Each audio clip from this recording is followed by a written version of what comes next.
So on the slide here are my contact information, the phone number, email address, and also our positional mailbox at the CFSU e-release section.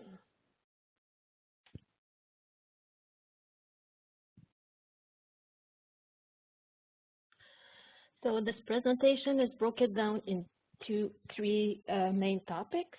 We have the release administration. I will also discuss the information briefing, exactly what you can expect during one, and also the release process and what you're expected during the release process.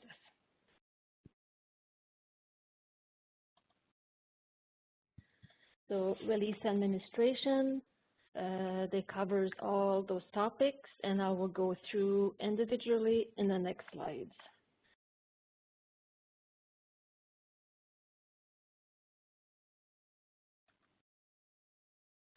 So this slide shows release items in the 1, 2, and 3 categories.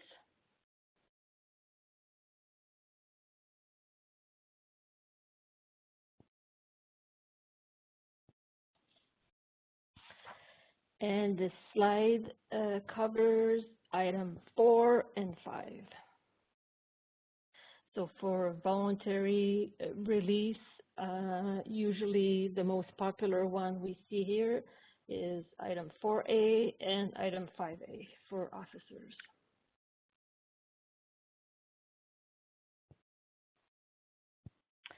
Retirement leave. So retirement leave is made up of accrued prior to 1996 accumulated leave, accumulated, which is after 1996, up to a maximum of 25 days per career, for the career, and annual.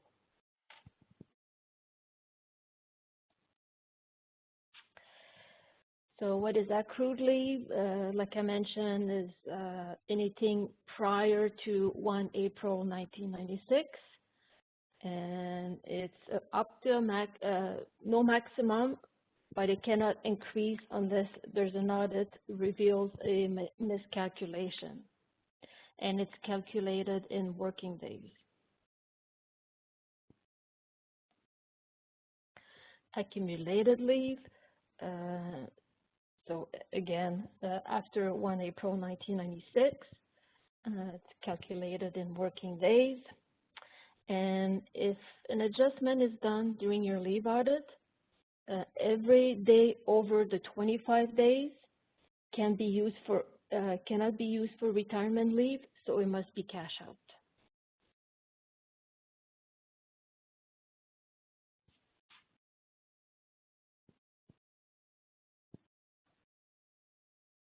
So annual leave. So annual leave, so depending how many years of service, so if you have less than 28 years of service, it's 2 days for each month that you work. After 28 years of service, it's 2.5 days for each month. And also to note, if you only need to work 1 day in the month to receive your annual entitlement. And the CAN 4Gen is explaining that you can no longer earn annual leave while you're on retirement leave. It's counted as of the last working day.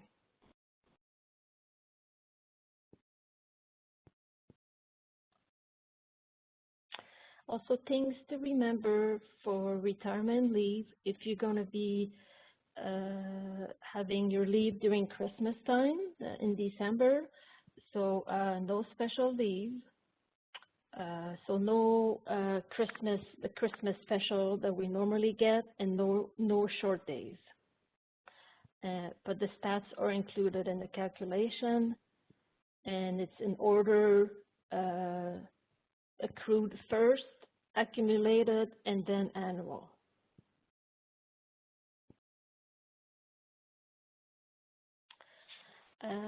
So retirement leave and public service or private employment.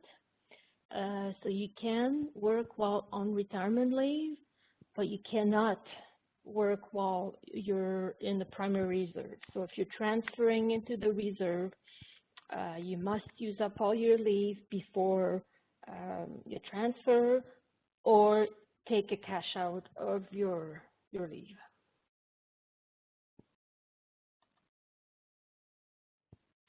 So leave cash out. So authority for cash out of retirement leave is the MLC for officers, and for NCM it's CO, CFSUE, or applicable CO. So it's highly recommended to cash out if you have more than 35 years, because you have reached your maximum contribution to the CF pension.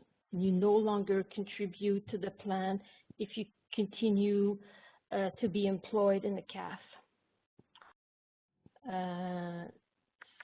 So if you have between 30 and 35 years, it's case by case recommended to talk to a financial advisor. And also to note, the pension starts after you're done your retirement leave. So if you cash out, you start collecting your pension the day after your last day. Your release date will be the same as your last day, so you can cash out your leave the next day. Severance pay. So all leave without pay is deducted, particularly on enrollment leave without pay. So calculation is from enrollment to the applicable date. So as you can see here for senior officer, this benefit cease date is 1 October 2011, and for all other ranks is 29 February 2012. So last update I have from RBA is that severance pay is currently being paid within 90 to 120 days after your effective date of release.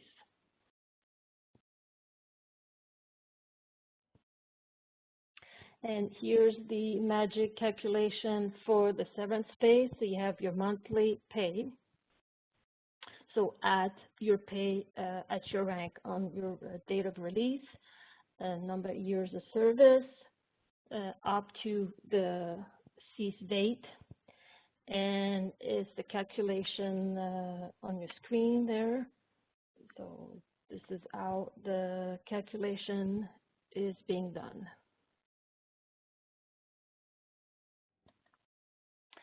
So here's an example. So on here we have Colonel Bloggins enrolled on the 15th of January 1986 with a release date of 15 July 2012. So item of release is 5A. So in this scenario, for senior officer, the entitlement ceased 1 October 2011. So that is the date the severance pay would cease. So from the enrollment date to the benefit cease date.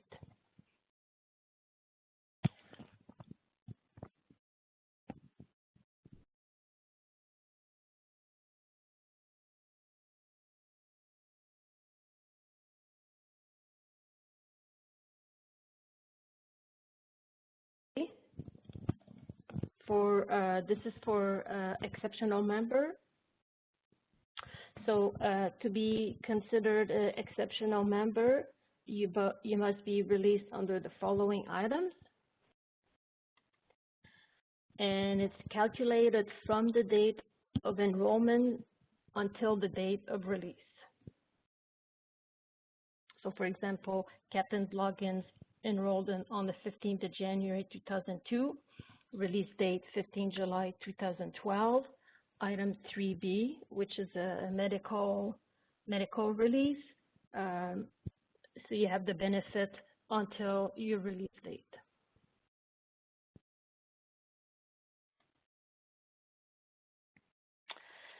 Years of prior benefits.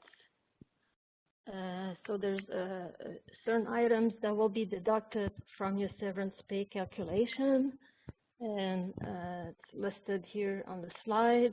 And so the most popular one is the pill election. So in 2012, you had a choice to elect some of your years or all of your years of severance pay. So if you did elect, it would have to be deducted from your calculation.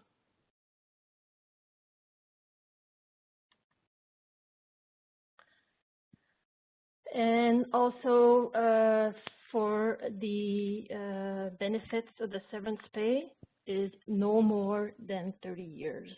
So that's the maximum amount of years for severance pay.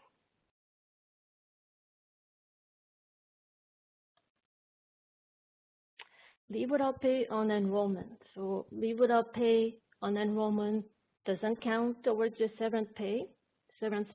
However, it counts towards your pension.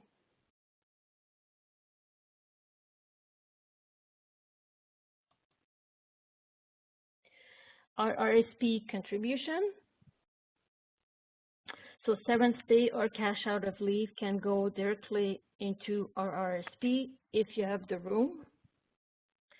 If you enroll prior to 1996, CRA changed the regulation, and therefore any service prior to 1996, regular or reserve, partial year counts towards eligible amount. And it's $2,000 per year, up to 1995 inclusive.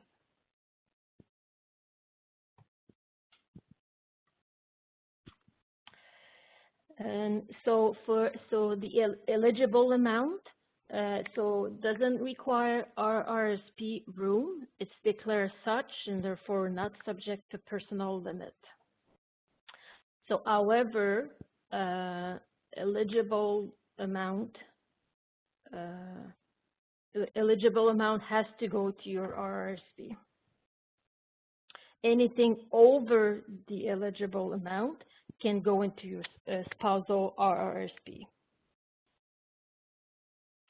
And also the notice of assessment from CRA is required when transferring retirement benefits into our RSP.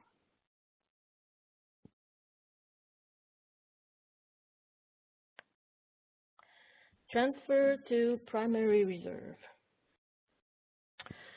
So I mentioned before, if you want to transfer to the reserve, you must cash out remainder leave or use all your leave prior to. So also you need to have the unit's authority. So the reserve unit will offer you a position, so you need to have that authority. So it's the member's responsibility to ensure that they meet the requirements of the gaining unit. And also you can serve in codes. They are the cadet organization, administration, and training service.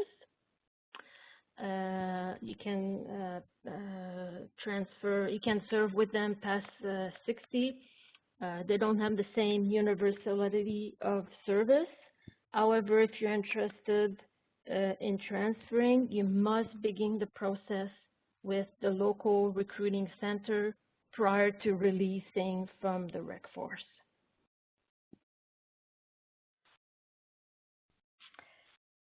IPR, intended place of residence. So this table outlines the entitlement to an IPR. And it's important to know that the IPR will be from the releasing base.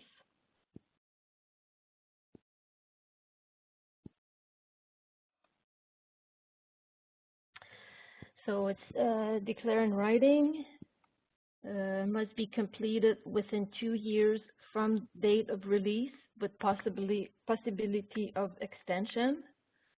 If you do not elect IPR, you have no compensation, and local IPR moves less than 40 kilometers are no longer payable.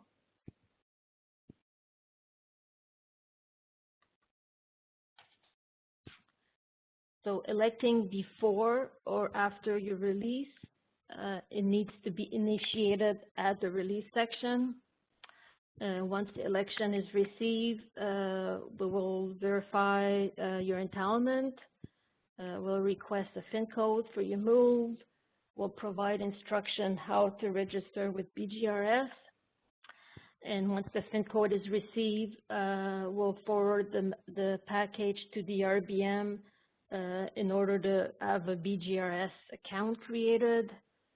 An electric copy of the IPR package is provided to the member, and then it provides it to BGRS.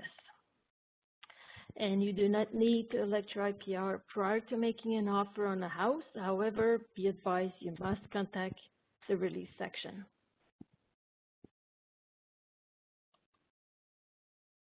Early IPR. So you must qualify for an IPR prior to electing an early IPR. And the following conditions must be met. So 2 years from a known release date. Election takes place 5 years prior to CRA. Election occurs after the MC decision message is received, for example, 3B release. Early IPR must be completed 2 years after the election date, not 2 years after the release date.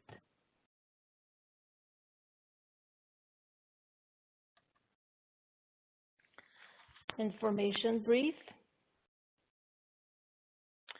So these should be scheduled immediately once you have notified of a medical release, CRA, or end of a terms of service. They're personal to each member's situation, will assist and recommend a release date, but will not make you take a date unless that date has already been determined. So usually a CRA will have a release instruction message with a release date. So every release is unique. It doesn't matter if you enroll on the same day, posted on the same day, promoted on the same day, there will be a difference. So it's case by case.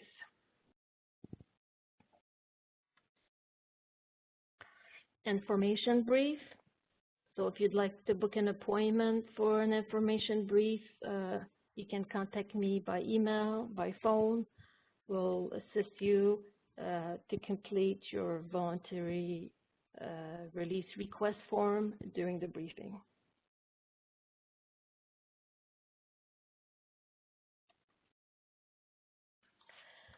Okay, so release process, there's different methods of notification of release. So there's the DMCA release instruction for the medical release, terms of service expiry date, and all other requests which are voluntary release, and they must be received to our section no later than 90 days in advance. And if you're not an immediate annuitant, you need a 6-month waiver.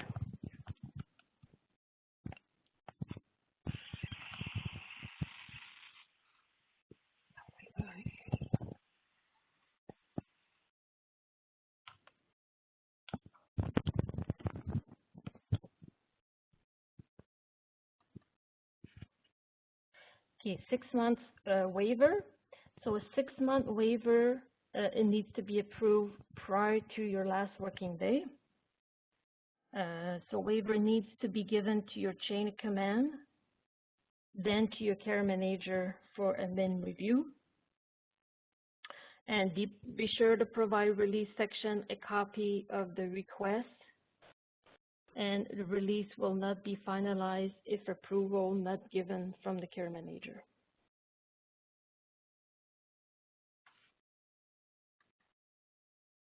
Change of release date cancellation. So change of release date, they must be supported by your CO and approved by DMLC for admin review. It's not guaranteed that you will be accommodated or approved. So ensure your benefits prior to electing for voluntary release from the CF. So if you have if you're thinking that you will get a release medical and you decide to submit a voluntary request before, it's not guaranteed that the release item will be changed.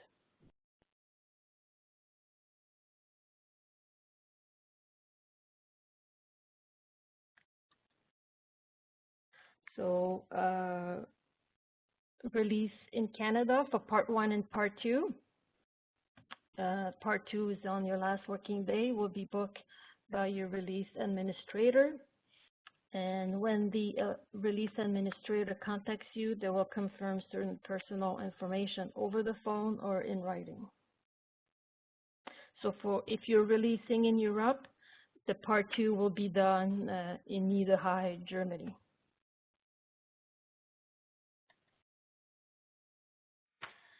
So for Part 1, so I've listed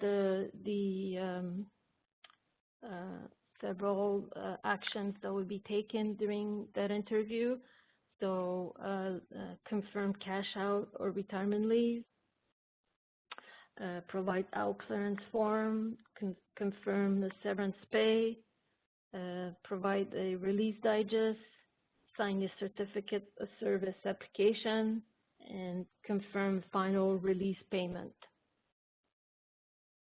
And also reminder to apply for a provincial health insurance plan.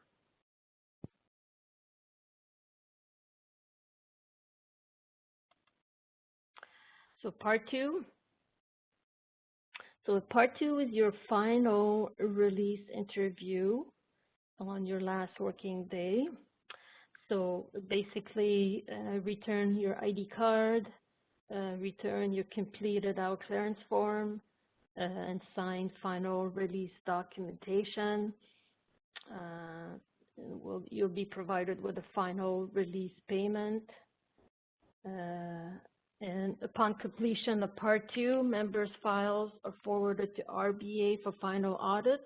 Members will be informed in writing if any changes are to occur or errors were found.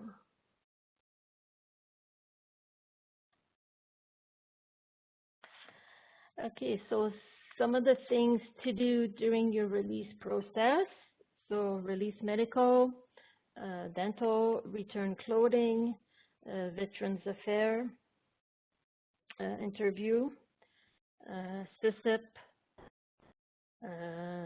initiate your provincial health insurance plan, and return all borrowed IT equipment or any credit card, business credit card, or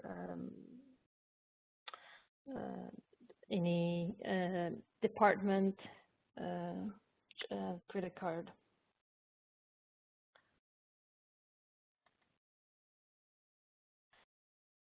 So release process in Europe, we have, I'll go through them individually, but we have the core, the change of release base, adjudication of benefit, release medical, supply section, and DWD. So this is an example of a timeline calendar for someone that is releasing in Canada. So you're entitled to 20 admin days and 5 relocation days in Canada to do your release admin.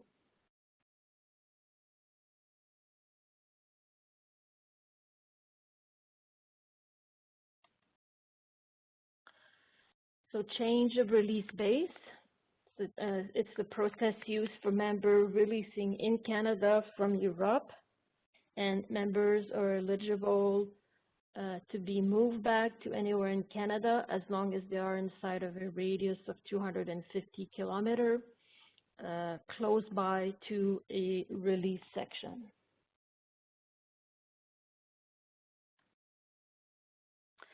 adjudication of benefits. So this process is used when a member wants to stay outside Canada upon release and elects the IPR for their final move in Europe. So this process is normally initiated with a memo that explains the member's requests, such as long-term storage, shipment of long-term storage from Canada, local move, notary fee, appraisal fee, and agent fee. Release medical, so all members will complete their release in Canada and have initiated their process in Europe must have completed their release medical before going back to their new release base. I understand with the pandemic now it's not possible, so we'll make arrangements with the release base in order to book an appointment for the member to have a release medical once they arrive in Canada. Clothing and equipment returns upon release. So for release in Canada, so the supply section here at CFSUE cannot take equipment back for those members who will be releasing in Canada. They do not have the capacity to hold the equipment. Members will return their kit at the base they're releasing at. Supply can still provide member a copy of their clothing docs.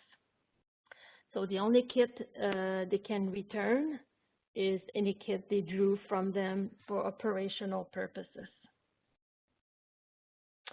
And for sure, releases in Europe, it will be accepted. So members will coordinate with CFSUE supply section for direction on kit return. It'll be a case-by-case scenario.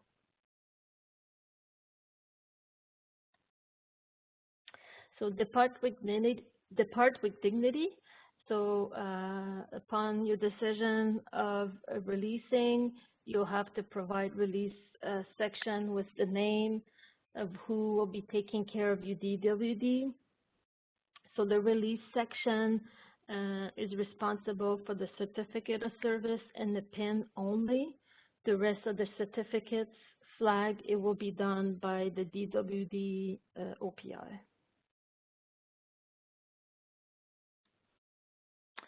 So release admin visit. Visit will take place at CFSUE Niederrhein, Germany. So you're eligible for one visit of 3 days, 2 nights. And once you've determined the dates that you will travel, we'll require to book the necessary appointments. So for the release admin visit, I will be sending a template email, and it has all the information and the contact for each section.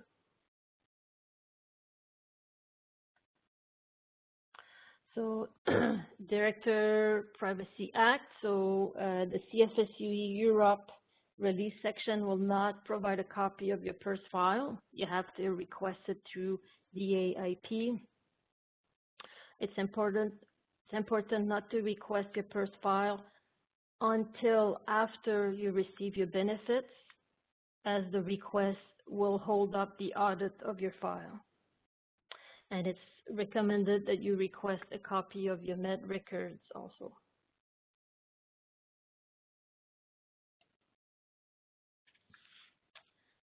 So the pension information. So pension package is normally ordered via email a couple of months prior to your release. They'll provide you with the forms to fill out for coverage after your release, such as medical and dental. So you can contact them for your pension package and also for pension estimates. And on the screen is the address for the pension center. And this is the information for the Veterans Service Card.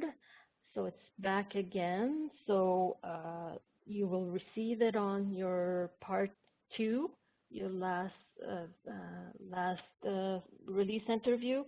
And then so we'll do, so once you hand out your ID card, we will give you your Veteran Service Card.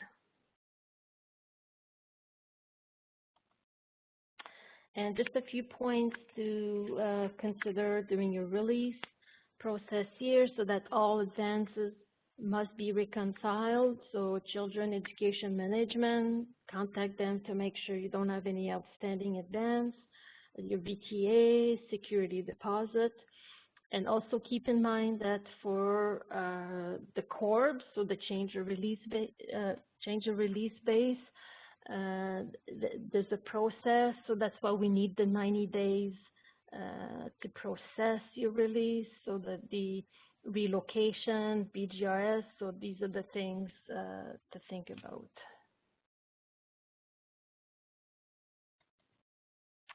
And again, here are my contact information, phone number, email address. Thank you for listening, and I'm here to answer any questions you may have. Thank you.